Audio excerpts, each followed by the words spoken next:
అందరికీ నమస్కారం.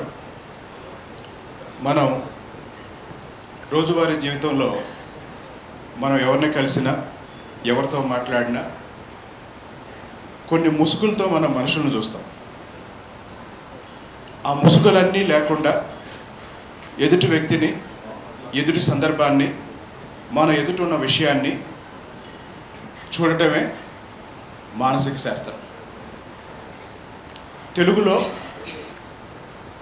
కమర్షియల్ విలువలతో, అంటే ఈ సబ్జెక్టు మీద ఒక పుస్తకం రాస్తే పేరు వస్తుంది, డబ్బులు వస్తాయి అని వ్యక్తిత్వ వికాసం పేరుతో రాసిన పుస్తకాలు చాలా ఉన్నాయి.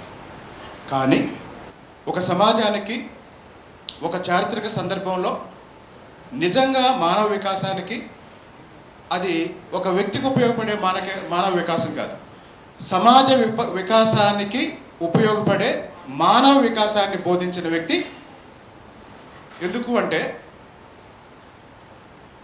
అత్యంత దుర్మార్గమైన వ్యక్తులు పాలకులైనప్పుడు వాళ్ళ గురించి మాట్లాడటానికి కూడా భయపడుతున్న రోజుల్లో ఆయన వాడిన మాటలు, ఆయన వాడిన పదాలు, ఆయన చెప్పిన విషయాలు, ఆయన చెప్పారు, ఈరోజు మనం చూస్తున్నాం.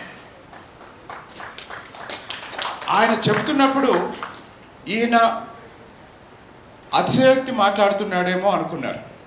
కాదు, ఇందాక నేను చెప్పాను కదా, మనకి ముసుగులు ఉంటాయి, ఆయన చూసే దృష్టిలో ముసుగులు లేవు.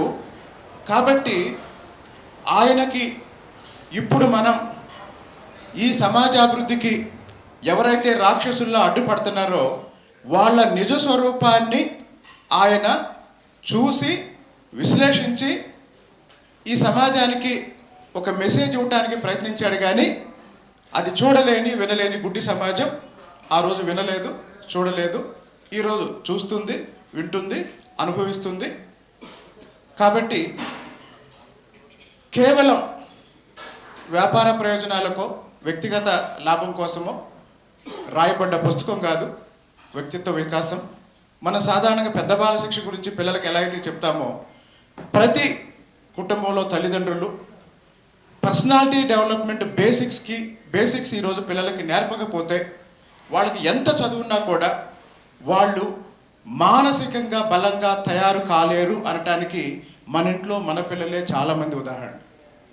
కాబట్టి ప్రతి ఇంట్లో నరసింహారావు గారి పుస్తకం ఉండాల్సిన అవసరం ఈ రోజున్న సాంకేతిక పరిజ్ఞానం ఇంకా ఇంకా ఇంకా ఇంకా ఆ అవసరాన్ని తెలియజేస్తుంది. సాంకేతికంగా ముందుకెళ్తున్నాం, ఎంత ముందుకెళ్తున్నామో మానసికంగా అంత గందరగోళానికి గురవుతున్నాం. నేను నరకం అనే పదం వాడలేదు, మానసికంగా గందరగోళానికి గురవుతున్నాం. నరసింహారావు గారు చెప్పిన ఆ 50 రోజుల షెడ్యూలు, ఆ 50 పాఠాలు వింటే ఈ ప్రపంచం, ఈ సమాజం, ఈ మనుషులు, వాళ్ళ నిజ స్వరూపాలు అన్నీ అర్థమవుతాయి. ఆ జ్ఞానాన్ని మనకు అందించి వెళ్ళిన ఆ మహానుభావుడికి ఇంకొకసారి నివాళులు అర్పిస్తూ, జోహార్ నరసింహారావు గారు.